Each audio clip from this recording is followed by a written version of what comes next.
Good morning, church. The day I chose to follow Jesus was the most life-changing, impactful day of my life. But at the same time, that day started to have a lot of questions. We all have a lot of questions when we start this journey with Jesus, and throughout our whole life, we'll continue to have these questions. And most of these questions go around one principal subject, and that's the subject of faith.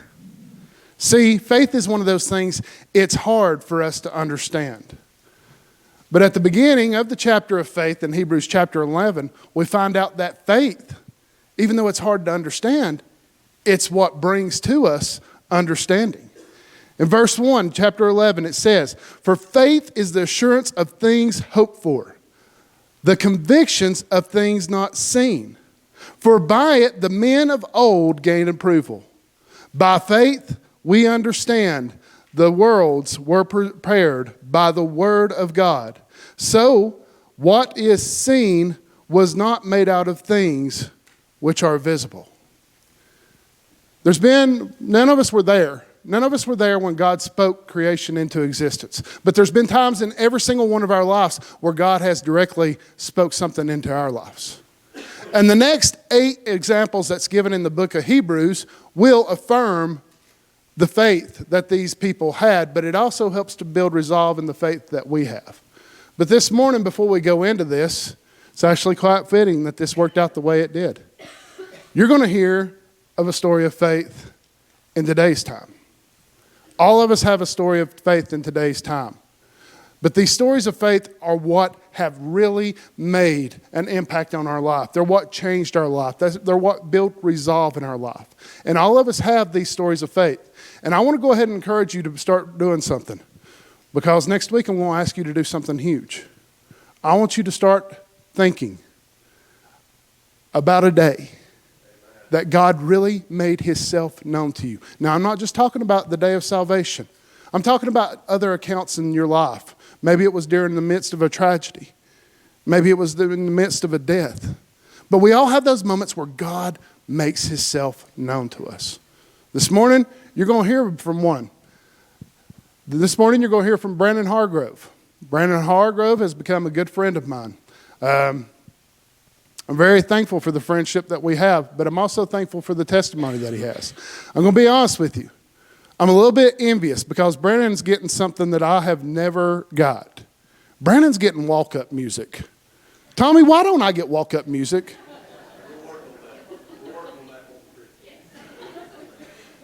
It'll be Beethoven's Fifth Symphony. Dun, dun, dun, dun.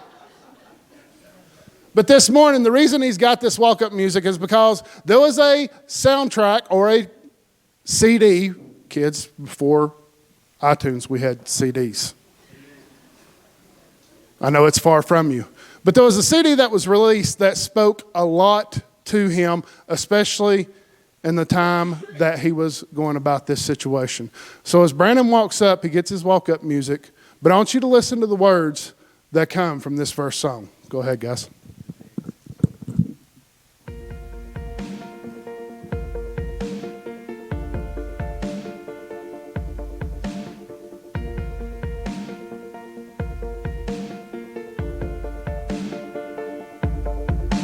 Well, everybody's got a story to tell, and everybody's got a wound to be healed.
were probably talking about me when you said Smile Church. So I wasn't singing as I normally do because I was terrified this microphone was going to be on.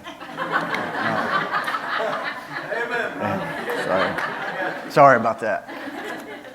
No, I just need to ask for a little grace this morning. The story I talk about is over almost 50 years of time. The specific event is 10 years ago.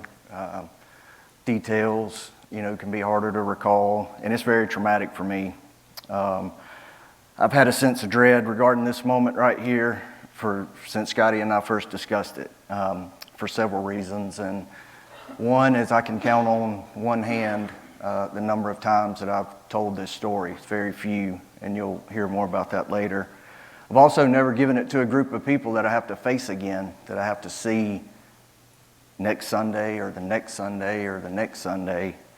And the third reason is I have experienced just very rough periods of spiritual attacks anytime that I've tried to do this. But I was sitting last Sunday in the pew, and it was amazing because I barely was listening to what was going on. I was just trying to figure out a way to delay this or cancel it or get Scotty to postpone it or something. And Mr. Tommy sang a verse out of a stanza, and that verse said that this is nothing compared to what Christ did for you on Calvary.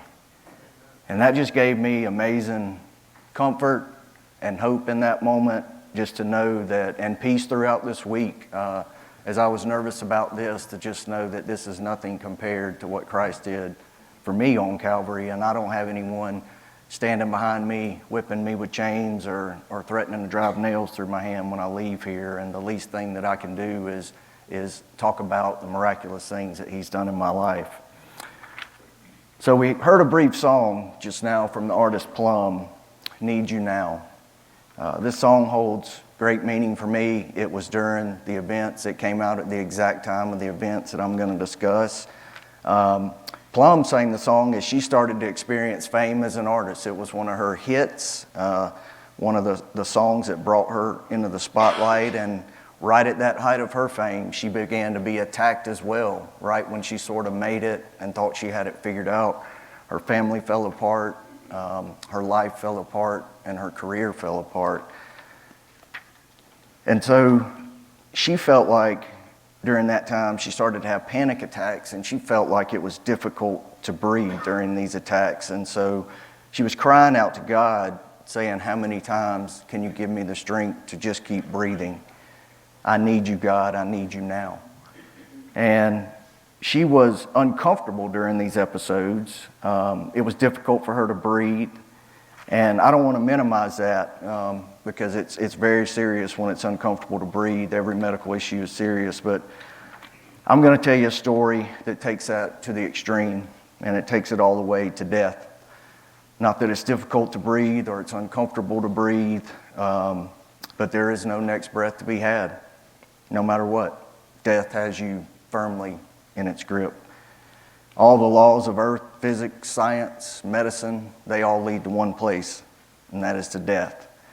And as a matter of fact, many months after I was in the hospital, a gentleman came to visit me. He was an engineer, and he came to the hospital himself, and he told me, he said, I just had to lay eyes on you.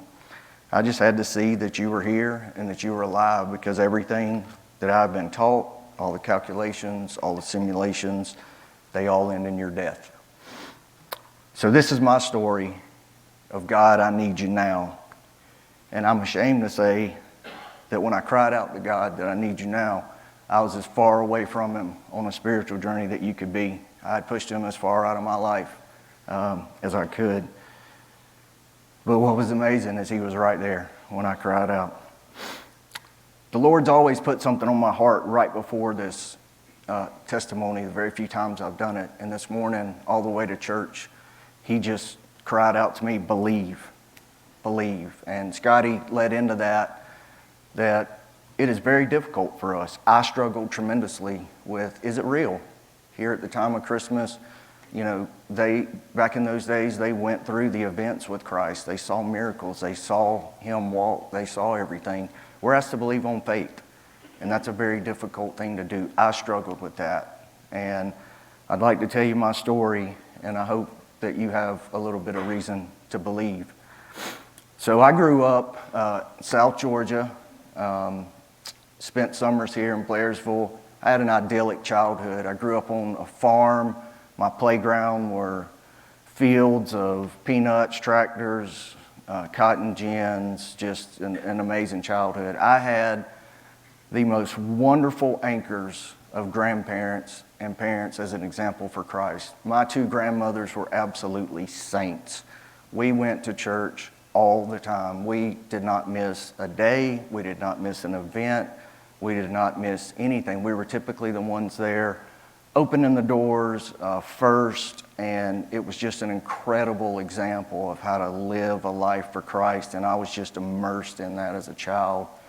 And so I accepted Christ in youth, as a lot do, growing up through the church, and was just surrounded by it. And I graduated at age 17, a little bit early, and I went to the university. Don't hold this against me. I was living there at the time, and I played sports, but I went to the University of Alabama. Go Dogs! But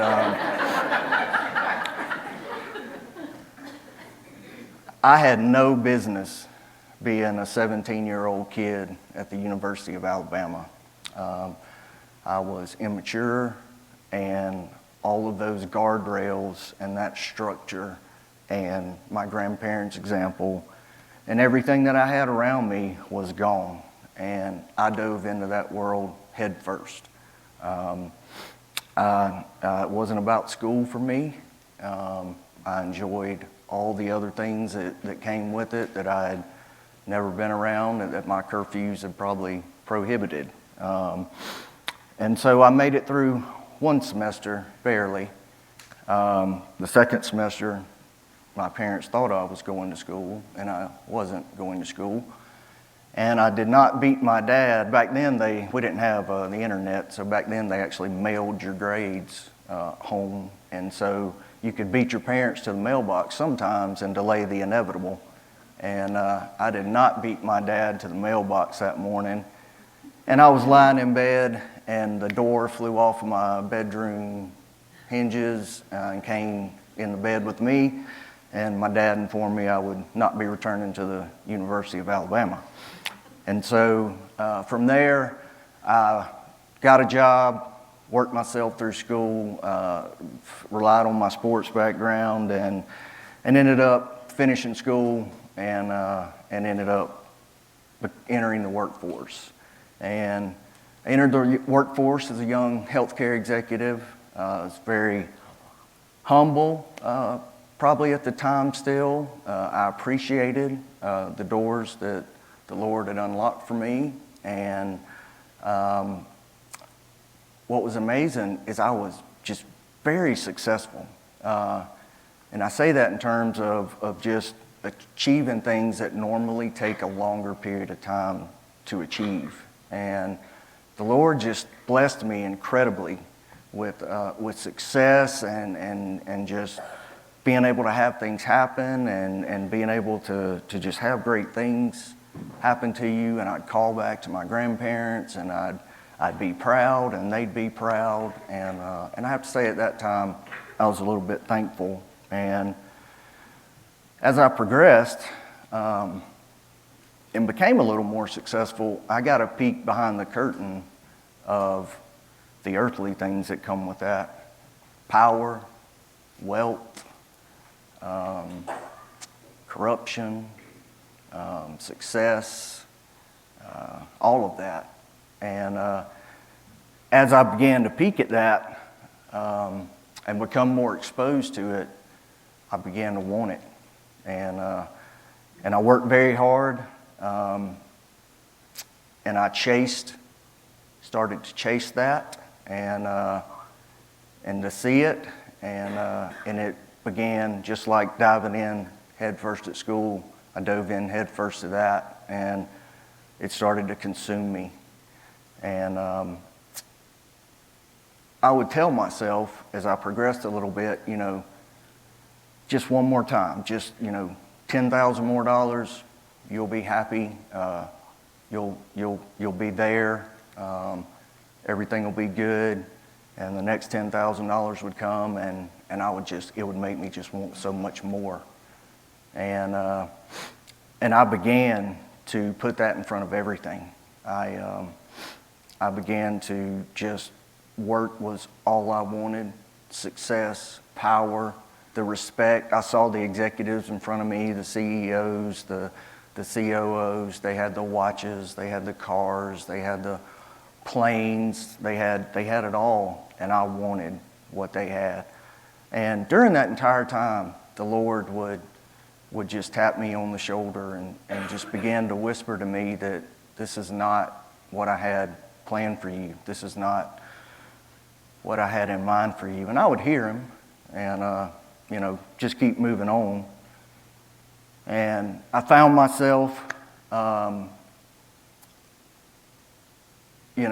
worked for a very for-profit company. There was no Christian influences. There were no anything.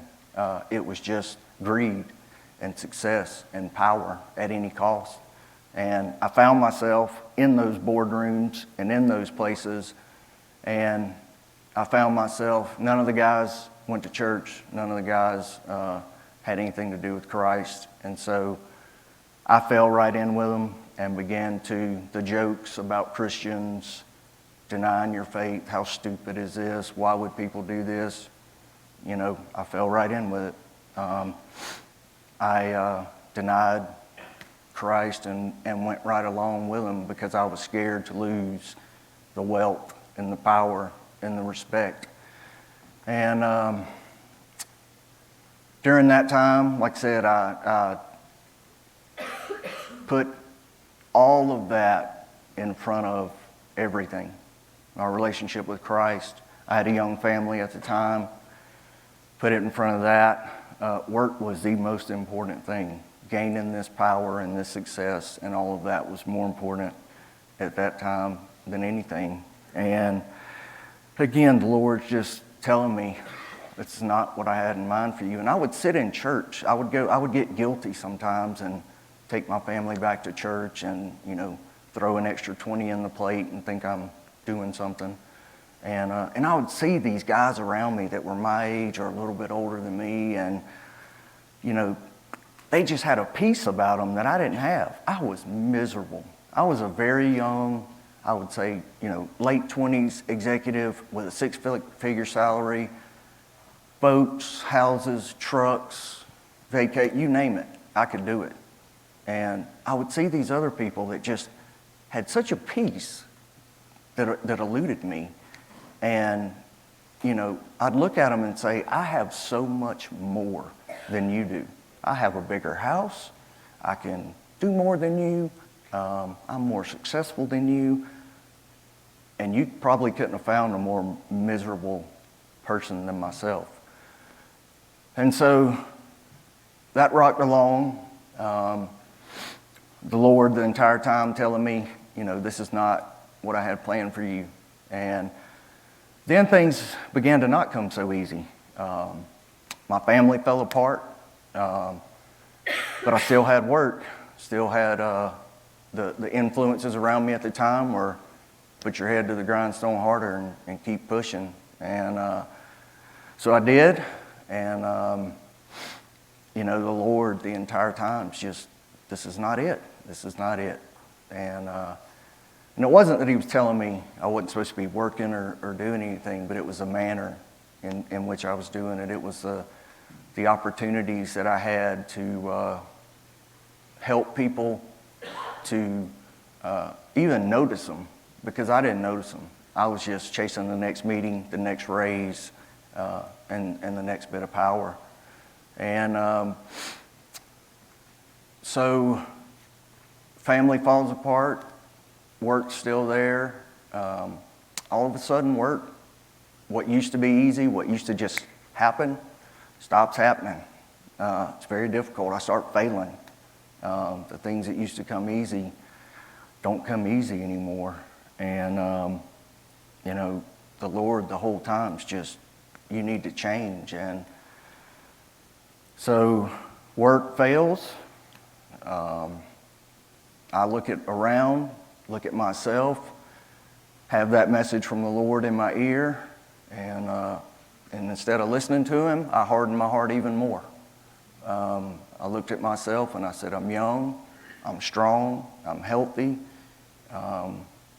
never been sick, never had any issues. I'll show you, God.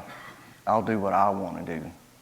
And so my family had always farmed, grew up on a farm, and so I dropped everything and started to farm some, and started living one of the most reckless lifestyles that you could live. And I just turned away from God completely. And it was, I'm going to do what I want to do, and it's all about me. And so that led to a morning of October 2012. I was farming. I remember it was the first cold morning, first morning I wore a jacket. We were picking peanuts. I got there early that morning. Daylight right in that area. The field we were in is attached to Plant Vogtle, which is a nuclear power plant down in South Georgia. Their main substation comes into that field there. It's a huge electrical complex. And so that morning we get there, and I go to the truck and I grab probably the worst thing I could have grabbed. I grabbed a 6-foot stainless steel air wand. I hear the tractors crank up behind me, not really paying attention.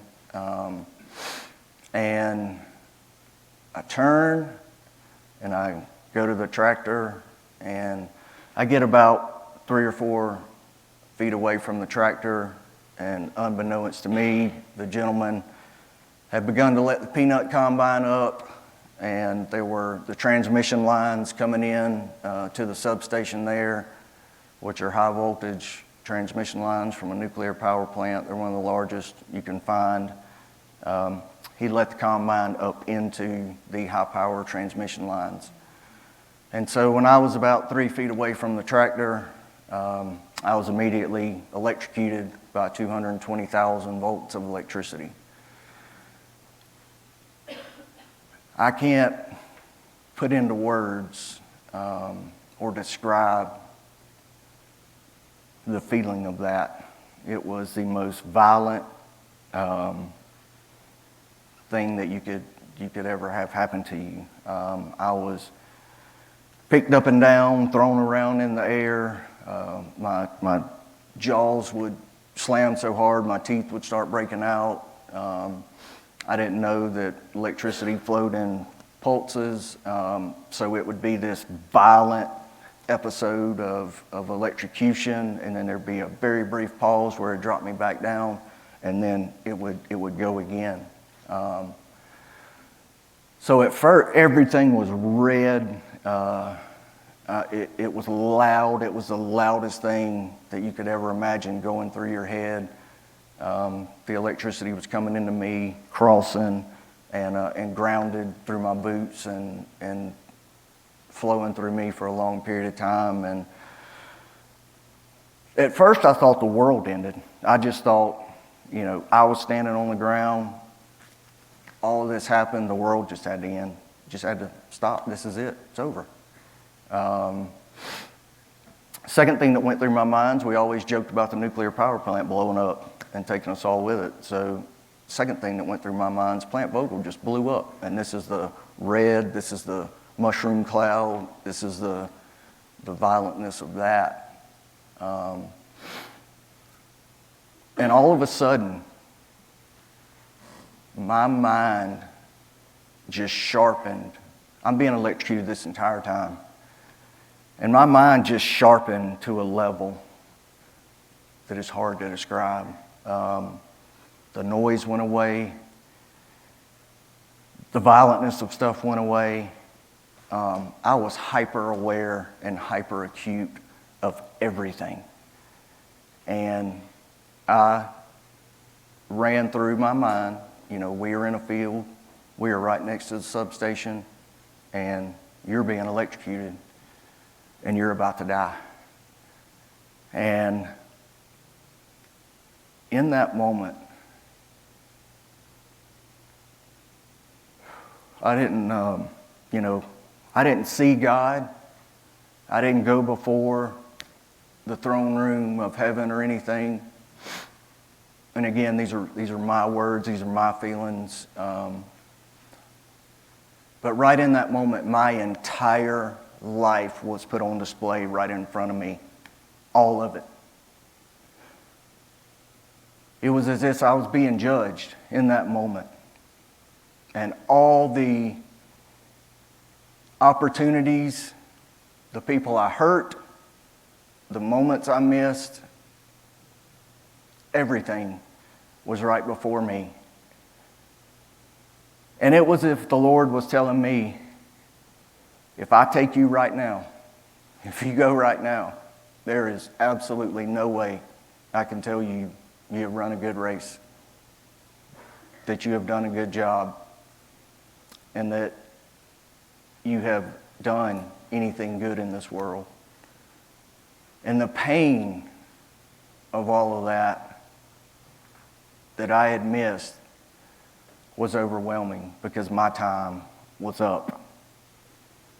And I had always banked on time. That was my life philosophy, is I got time. Always have time. When I'm 50, 60, I'll change. I'll come around. I'll be like my grandparents. I'll start doing the things that you're supposed to do. I'll start attending church regularly. I'll stop all the other. I got time. And my time was up. All of that delay, all of that was right there before me. And the other thing of that is it was all me. You know, it was not, there was no one else to blame. There was no one else to look to. These were the choices that I had made. And I was absolutely terrified. And so I did the only thing that I could think of, and I'm being electrocuted this entire time, is I started to pray. And I couldn't get very many words out. All I could get out was, God, please forgive me for my sins. God, please forgive me for my sins. Please forgive me for my sins. And as I said those words, everything stopped. Right there. All of it. I opened my eyes. I was lying on the ground. My boots were on fire, my hair was on fire, and my arm was destroyed. And I was laying in a perfect position. When I was being electrocuted, I was being thrown up and down in the air, moved around, violent nature of things. And here I was, perfectly placed on the ground. I could not reenact that 1,000,000 times and put myself in that position. I should have, when the electricity broke, I should have crumpled to the ground. I should have hit my head. I should have fallen backwards and hit my head. I should have been in the fetal position. There's no possible explanation for the way that I was. I was perfectly placed here with my damaged arm that should have been under me here, and it was lying out to the side. There's no way that you can put yourself in that position from a fall. I was the most right-handed dominant person on the planet. Sports, anything, my left hand just existed to help me out a little bit. I knew I was dying. The gentleman that was on the tractor, he had not seen me being electrocuted the whole time. So when the line broke and I'm on the ground, the line started flying around everywhere. It was hitting. We had a lot of equipment out there. Sounded like World War II. It was hitting the other pieces of equipment. Tires were exploding. Gas tanks were exploding. It sounded like a war zone from that live line, and it was just flying everywhere. So when the gentleman got off the tractor, came down, saw me in the condition I was in, he went into shock. I saw the look on his face. I mean, he didn't know what was going on. And he just started running around and running and was in shock. And I knew I needed help. And so I reached down. This arm was absolutely destroyed. Couldn't move it. It's laying out over here. And so I reached down, and my phone that was always in my right pocket with everything else, and all the time my phone was in my left pocket. I didn't put it there. So I pulled my phone out of my pocket with the only hand that I could use, and the 911 screen came up, and I called 911 and asked them to come get me. And the sound of that ambulance was one of the greatest sounds I've ever heard in my life. They were only a couple of miles away, but it felt like it took them 2 hours to get there. And so the ambulance pulls up, 2 EMTs. They come up to me, and they're in a frantic, frenzy again. I'm burning, I'm on fire, I'm smoking, badly damaged. The electricity had blown out of my back, exploded all of my back muscles, crossed here, blew both of my calf muscles apart, and it blew half of my left foot off and melted my right heel entirely and fused all of my toes together from the heat. And so they're just trying to figure out kind of what to do. And the fire chief that responds with them pulls up in a truck, and I knew him, and he comes running up, and they're kind of trying to cut a little bit on pants and stuff like that. And he took one look at me, and he looked at them, and he said, "You got to go now." He said, "Stop all this. You got to get him loaded up. You got to go now." And so they put me on a stretcher, picked me up, and again, there is 2 EMTs, the fire chief, and the gentleman that was on the tractor. So there's 4 of us there. They began to push me to the ambulance. And so I've got an EMT at my head, EMT at my feet. The fire chief is here with the other guy, and they're all assisting me to the ambulance. And my head's laying to the left on the stretcher. And as we start going to the ambulance, I'm looking over to the left there. And again, all these gentlemen are focused on me. They're all going in one direction, looking in one place. And I look to the left, and standing about 15, 20 yards behind them, there's a figure standing there. And it's not doing anything. Our eyes locked. It actually has the face of my father on it, my biological father. And our eyes are just locked on the way to the ambulance. No one can see it but me. And he's just looking at me, and he's just telling me, "You're going to be okay. Just be strong, and you're going to be okay." And I get in the ambulance, and we leave. And in my mind, from all the violentness, I'm just, how did my dad get there? He would have had to have been driving by. I mean, how could he do that? I get to the trauma unit shortly after my dad does get there, and I look at him in the eyes, and I say, "Dad, you were there." And he looks at me and he says, "Son, I wasn't there. I just got here." That was an angel that was standing back there for me to see. And the reason God chose the face of my dad is because my dad has always been there for me. My dad has always provided me comfort. My dad has always been the one to protect me and to make me feel okay. I don't know why. I couldn't comprehend that. I didn't talk about it for over a year. I couldn't process it. Why God allowed me to see that, I'm nobody.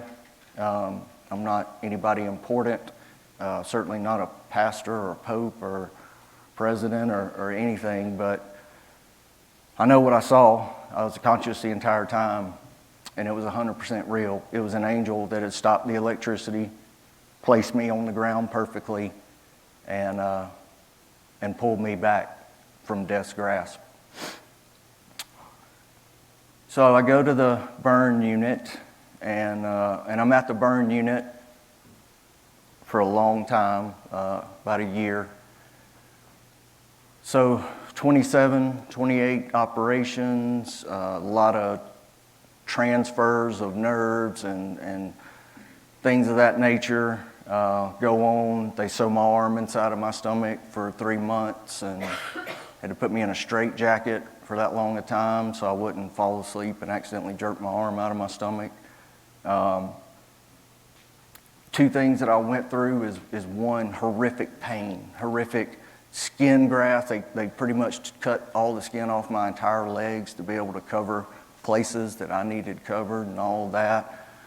Staples being constantly pulled out of me, straitjackets. I say all that to say that if I had the opportunity to go back and be electrocuted or not again, I would choose being electrocuted 1,000,000 times and all of that pain. Because you see, God didn't strike me down. God didn't send a bolt of electricity or something to hurt me. What God needed me to do was slow down. I would never listen to him. All the moments, all the time, I was too busy.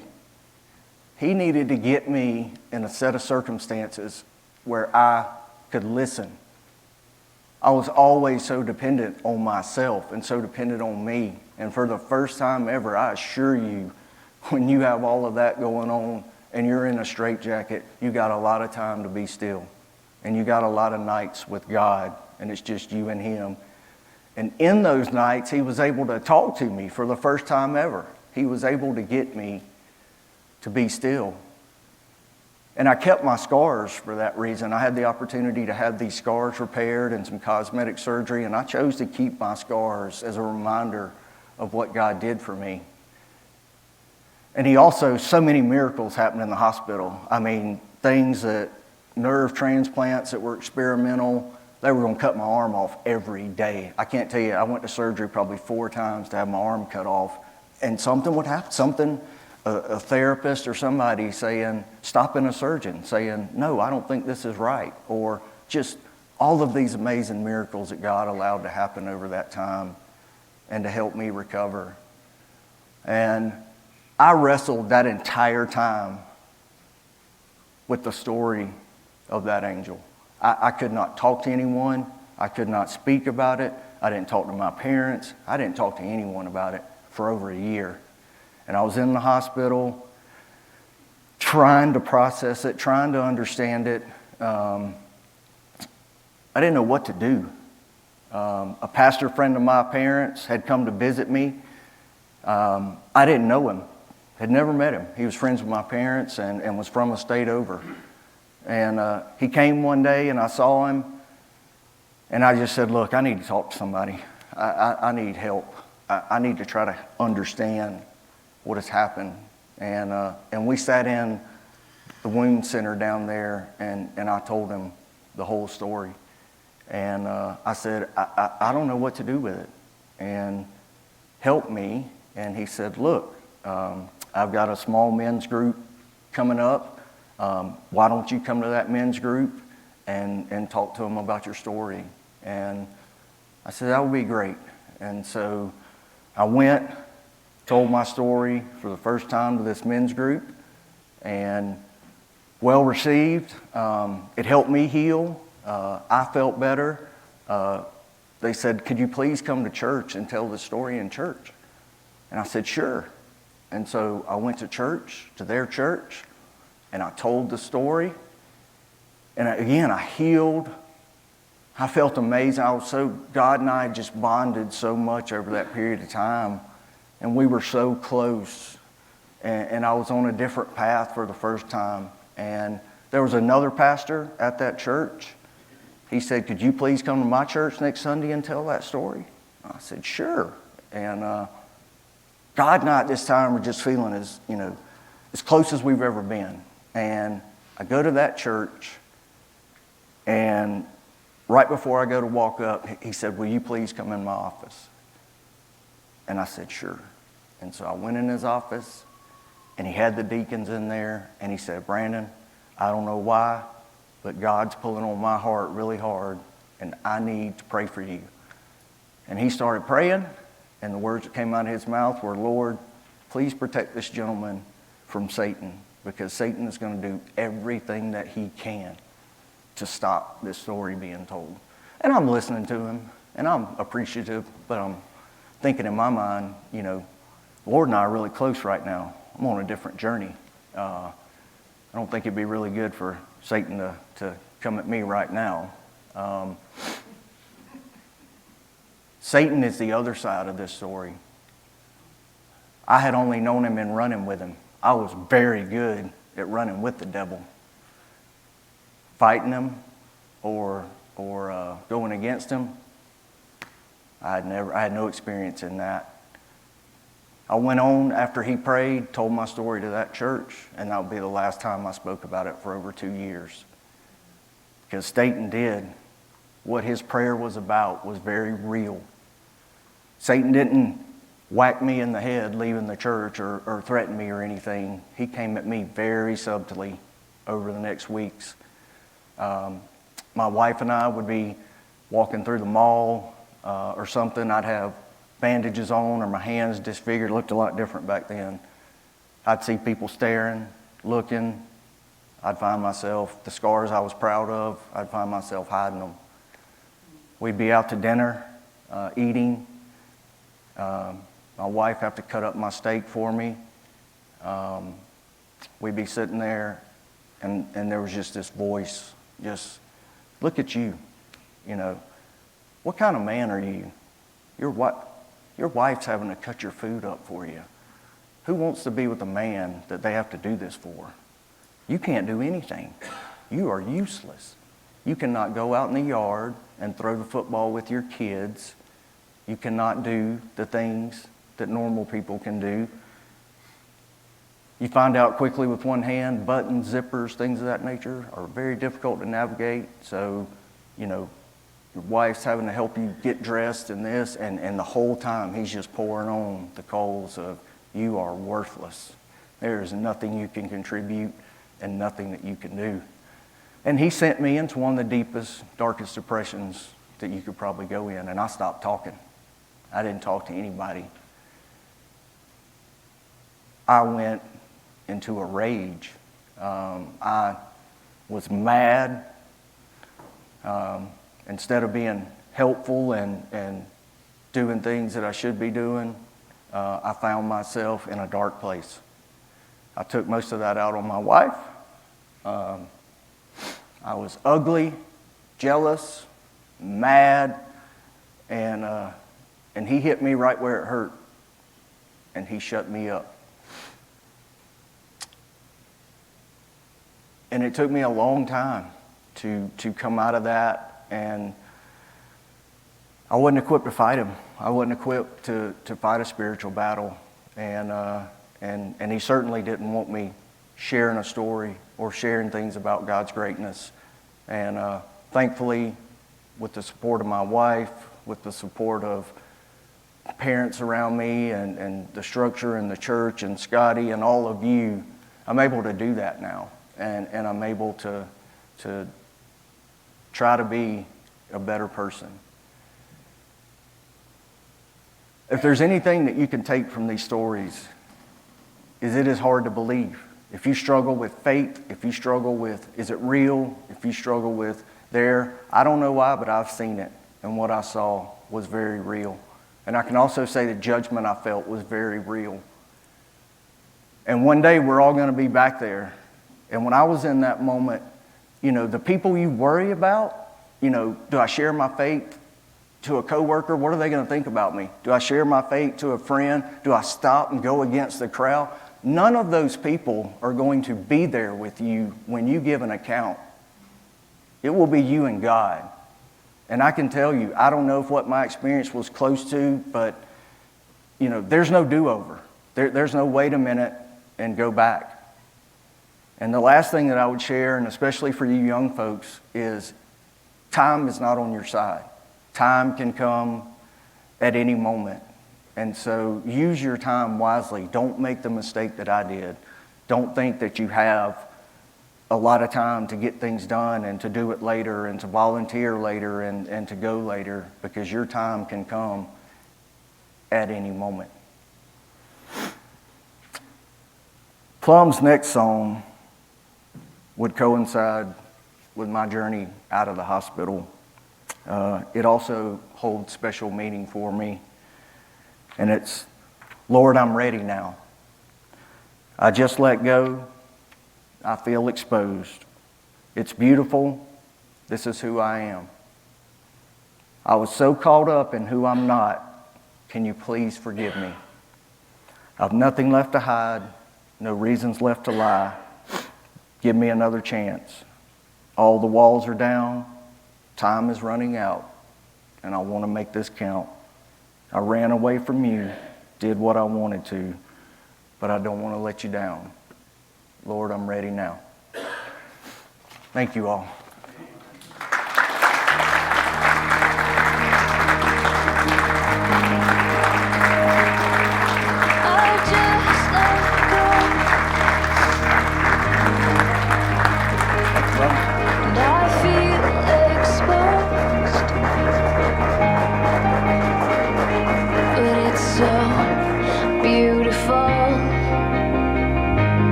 This is who I am.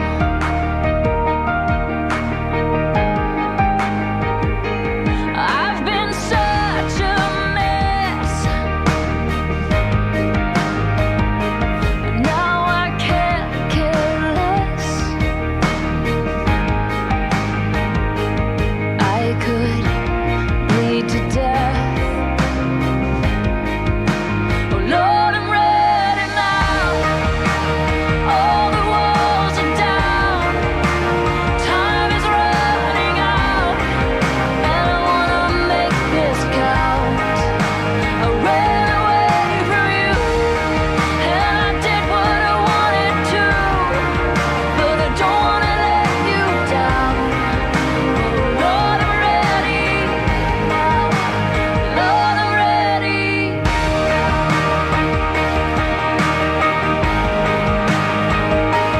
I was so caught up in who I'm not. All of our life, we want to try to figure things out, don't we? We want to try to understand. But brothers and sisters, faith isn't something you understand, it's something you have. Sometimes you have faith without understanding. But in the end, when we truly have faith, we have an understanding that goes beyond anything that we can comprehend. And that's only by our faith. Everybody's got a story. Yeah, yours may not be like Brandon's. And I know a lot of people want to say, well, my story's not as powerful. God came down, saw your need, took you from the grips of death and brought you to life. How is that not powerful? Regardless if it was in your heart or actually in your body, God saved you. That's an amazing thing. And it's different. It's different when we experience things. So, over the next couple of weeks, I really want you to be thinking about. I want you to be thinking about the time that God really showed Himself to you. The day that He really snapped you and woke you up. Think about it, because you may have a chance to share it too. Tommy, if y'all will, come on. I want, Stephanie, if you don't care, hit pause on that, please. Thank you. I want to give you an opportunity to respond. Maybe you need to just ask God for a little bit more faith. Because honestly, guys, faith is something that's given to us. It's not something that we build. It's not something that we work on. It's something that's given to us. Maybe this morning you need a little bit more faith. Maybe this morning, for the first time, you need to profess your faith. Whatever you need to do. As we stand, as they sing, you can come to the altar, you can do it right where you're at. This morning, where's your faith need to be?